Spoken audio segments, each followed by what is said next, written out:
Good evening. Buenas noches.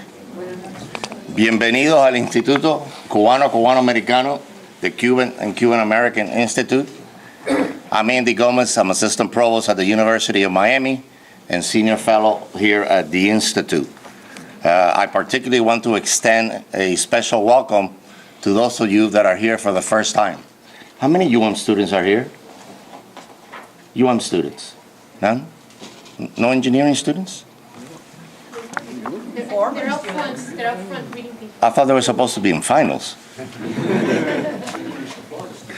Before I go on, let me recognize someone very special too, to us in this community, and that's the widow of Jorge Mascanosa, Irma Santos. Yeah.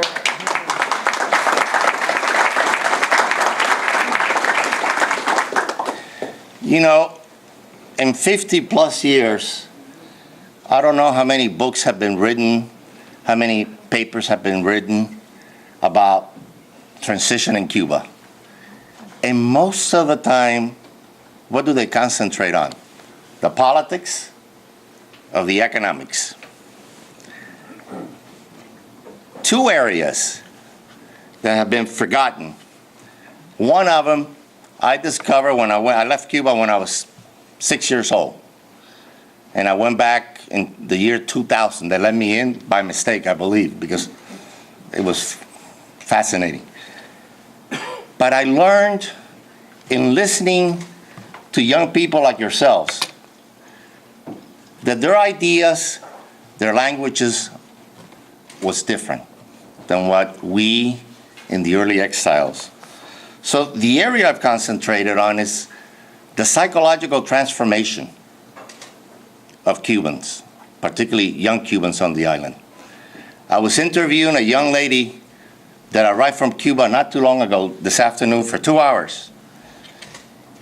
And the amazing thing that struck me when she told me, she says, I love to be free, but I don't know what to do with it.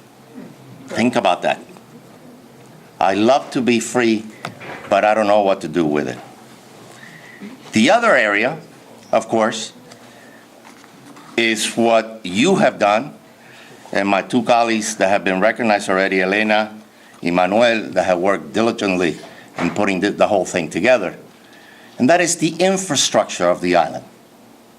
How can Cuba move into the global community when it's time, and it should have been time a long time ago, if the infrastructure of the country is in shambles? And that's going to take not only time, but it's going to take money to a great extent.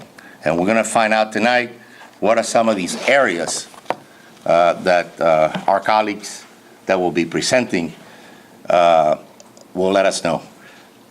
We're also going to see a miracle here tonight, because we're going to see for the first time Cubans only speaking for 5 minutes. And Jerry's going to help me. Jerry's going to help me. So that in itself is a miracle to a great extent. So we ask each presenter, you have 5 minutes. And then what I like to do later on is we open it up for a dialogue, for a conversation, for a question and answer period. So without further ado, the first presenter.